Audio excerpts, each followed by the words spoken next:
before the advent of PCEs and TCEs, benzene was a common solvent used for degreasing.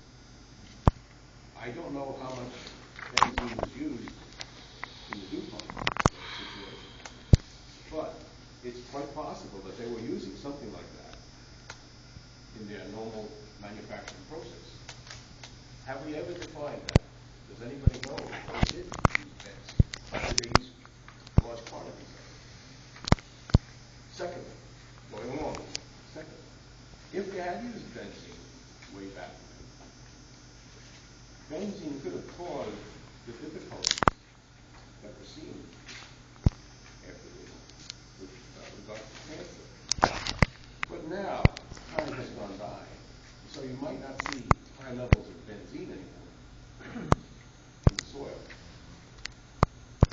My feeling is that the culprit is long gone, and what you're looking for now may not have anything to do with the situation that happened. It's just a hypothetical. Actually, can I continue on that then? Yes, Jefferson.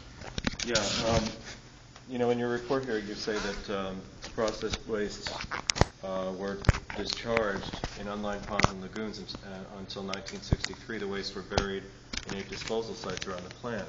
So if the report was done in 1995, that leaves 33 years where no studies were being done and those things were just moving, however, off of Pompton Lakes. And where did they even go? I mean, we don't know.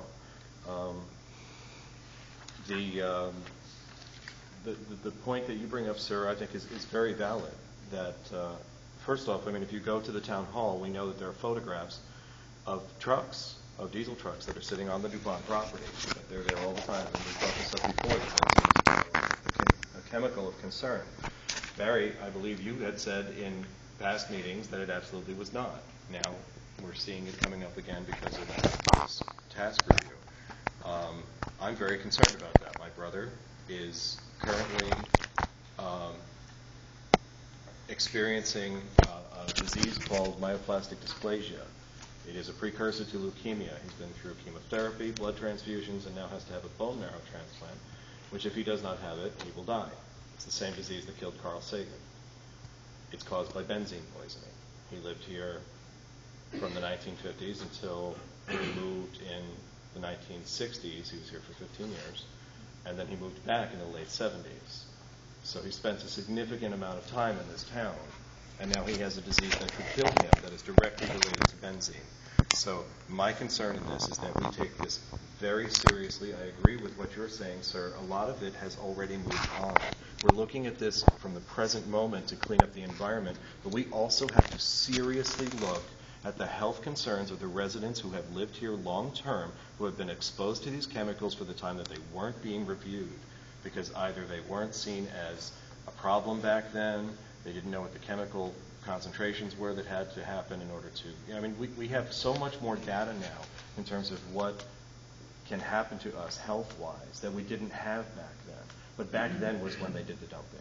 Can I ask you to clarify, you mentioned Terry indicated something in previous meeting. I just want to clarify what you're saying. In a meeting in this room, probably, I don't know, a year ago, and in subsequent meetings, it was stated that benzene was not one of the chemicals of concern regarding DuPont.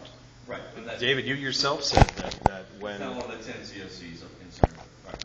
Yeah, you yourself had said that if benzene was found on the property, that it was the responsibility of the owner, and if it was found that the owner had contaminated the property, that they would be fined for it. You said this in an open meeting in this room. So, my concern is that we've been led to believe that this was not the case, and I think it's a very serious concern that has shown up in the data, and we need to seriously evaluate this. And we need to look at this not just from an environmental concern, but from a health concern. Could you possibly explain how these benzene plumes normally look?